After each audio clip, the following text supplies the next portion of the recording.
Hello friends, welcome to my YouTube channel AR resolution. आज की video में हम स्टूल टेस्ट के बारे में बहुत सी जानकारियां जानेंगे। अब आप लोग कंफ्यूज होंगे, स्टूल टेस्ट तो बहुत सारे होते हैं, stool examination, stool culture, fetal occult blood test या DNA fetal occult blood test fecal. तो इस वीडियो में हम नॉर्मली स्टूल टेस्ट क्या होता है, स्टूल टेस्ट क्यों करवाया जाता है, स्टूल टेस्ट से किन किन बीमारियों का पता चलता है, स्टूल जांच कराने से पहले किन दवाइयों को बंद करना चाहिए या सैंपल किस वक्त का देना चाहिए, या स्टूल टेस्ट के प्रकार, और आखिर में एक स्टूल टेस्ट होता है स्टूल एग्जामिनेशन, उसकी रिपोर्ट्स किस तरीके से हम एनालाइज कर सकते हैं, किस तरीके से समझ सकते हैं, इस वीडियो में हम जानेंगे। तो सबसे पहले हम यह जान लेते हैं स्टूल टेस्ट क्या होता है। तो स्टूल टेस्ट जो होता है वो आपका स्टूल की जांच होती है, मीन्स जो आपकी पोटी होती है या जो मल होता है जिसे मल भी कहते हैं, उसकी जांच होती है। इसमें क्या होता है, स्टूल टेस्ट आपका कराया जाता है जब भी पेशेंट को पेट से रिलेटेड कोई भी प्रॉब्लम होती है, तो उस कंडीशन में जो है डॉक्टर आपका स्टूल जांच कराते हैं कि स्टूल में जो है आपके कोई भी मल में जो है आपके बैक्टीरिया, वायरस, कोई भी जर्म्स या कोई अन्य जो भी बीमारी है उसका पता लगाने के लिए जो है स्टूल जांच आपकी कराई जाती है। इसके बाद आता है स्टूल टेस्ट क्यों कराया जाता है। तो स्टूल जांच जो है वह आपकी कराई जाती है कि पेशेंट का जो स्टूल है उसमें कोई खून वगैरह तो नहीं आ रहा है, पेशेंट के स्टूल में मल तो प्रेजेंट नहीं है। अगर पेशेंट को काफ़ी ज़्यादा दस्त लग रहे हैं और 3 दिन से अधिक हो गए हैं दस्त लगे हुए, पेट में ऐंठन, उल्टी अधिक होना या बुखार की कंडीशन में जो है स्टूल की जांच जो है डॉक्टर्स कराते हैं। स्टूल टेस्ट से किन बीमारियों का पता चलता है। तो ऐसे तो बहुत सारी बीमारियां हैं जिनका जो है स्टूल टेस्ट से पता चलता है, जैसे कि एनल फिशर। एनल फिशर क्या होता है, अब जो आपका जहाँ से स्टूल आपका पास होता है, अनस जिसे कहते हैं, गुर्दा जिसे कहते हैं, वहाँ पे एक छोटा सा कट जो है वो बाहर को आ जाता है, उसे एनल फिशर कहते हैं। उसका स्टूल टेस्ट के थ्रू जो है पता चलता है। एनीमिया यानी कि रेड ब्लड सेल्स की कमी हो जाना, कोलाइट्स यानी कि इंटेस्टाइन्स में जो है सूजन आ जाना, आंतों में सूजन आ जाना, कॉलन पॉलिप्स मीन्स जो कॉलन होता है उसमें कोशिकाओं के छोटा ग्रुप होना, कोलेर कोलोरेक्टल यानी कि कैंसर होता है, ये एक तरीके से कॉलिन का कैंसर होता है। डाइविट क्लोसर, आंतों में उभरी हुई पॉकेट होना, गैस्ट्रोइंटेस्टाइनल या ब्लीडिंग, बवासीर, संक्रमण किसी भी प्रकार का, इन्फ्लेमेटरी स्टेट्रिलियल या पेट में अल्स होना, पेट में घाव होना, इन सभी कंडीशन का जो है स्टूल टेस्ट से पता चलता है।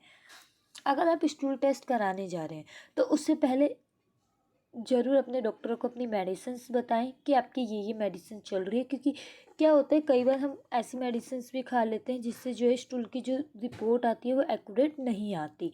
वैसे कुछ दवाइयों के नाम मैं बता रही हूँ जो हमें स्टूल जांच कराने से पहले बंद करनी होती है, जैसे कि antacids, antidiarrhoeal, anti parasites, antibiotic, laxatives, non steroidal, anti inflammatory ये मेडिसिन आपको जो है बंद करनी चाहिए स्टूल जांच कराने जाने से पहले। अब अगर बात करें स्टूल टेस्ट के प्रकार की, तो जैसे मैंने स्टार्टिंग में ही बताया था, faecal occult blood test, FIT DNA test, stool examination, stool culture, ऐसे बहुत से टेस्ट हैं स्टूल के जो कराए जाते हैं। तो अगर हम बात करें फेकल ऑकल्ट ब्लड टेस्ट की, तो इससे आपका पता चलता है कि फेकल ऑकल्ट ब्लड टेस्ट आपका पॉजिटिव या नेगेटिव में दिया जाता है ओनली। इससे पता चलता है कि आपके स्टूल में जो है ब्लड आ रहा है या नहीं आ रहा है। अब अगर बात करें हम फिट डीएनए टेस्ट की, तो फिट डीएनए टेस्ट जो है वो फेकल ऑकल्ट ब्लड टेस्ट के ही तरह होता है, बट उसमें क्या होता है, फिट डीएनए टेस्ट में आपका फेकल ऑकल्ट ब्लड की तो जांच की जाती है जो उस टेस्ट में होती है, इसके अलावा डीएनए की भी जांच का पता चलता है। और इसमें ये ज़्यादातर आपका कैंसर से संबंधित कंडीशंस में जो है कराया जाता है। संक्रमण के लिए आपका स्टूल एग्जामिनेशन और स्टूल कल्चर कराया जाता है। स्टूल एग्जामिनेशन में आपके पास ब्लड, मुकस वगैरह प्रेजेंट है या नहीं वह दिया जाता है। और स्टूल कल्चर में आपके अगर बैक्टीरिया है तो कौन सा बैक्टीरिया है और उस पर कौन सी एंटीबायोटिक काम करेगी उसका पता चलता है। स्टूल जांच के लिए किस वक्त का सैंपल देना चाहिए? तो स्टूल जांच के लिए अगर स्टूल रूटीन है तो आप रैंडमली कभी भी का भी सैंपल दे सकते हैं, बट स्टूल कल्चर के लिए आपको मॉर्निंग का ही सैंपल देना चाहिए। अब अगर बात करें हम स्टूल एग्जामिनेशन रिपोर्ट किस तरीके से समझ सकते हैं, तो इसमें आपका जो कलर होता है वो ब्राउनिश कलर का होना चाहिए। इफ़ इनकेस अगर ये रेडिश दिया जाता है डेट मीन पेशेंट के स्टूल में जो है ब्लड जो है वो आ रहा है। और अगर ये ब्लैकिश दिया जाता है दैट मीन पेशेंट का जो स्टूल है वो जमा हुआ है, वो स्टूल पास आउट हो रहा है। कंसिस्टेंसी, कंसिस्टेंसी पेशेंट की सेमी फॉर्म्ड है, सॉफ्ट है या सेमी लॉस है, वो जांच की जाती है।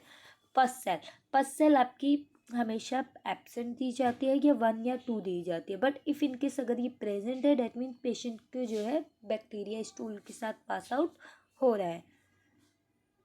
रेड सेल्स, रेड सेल्स आपकी नील दी जाती है या एब्सेंट दी जाती है। और इफ़ इनकेस ये प्रेजेंट है दैट मीन्स पेशेंट को हीमोफीलिया की कंडीशन जो है देखने को मिल सकती है।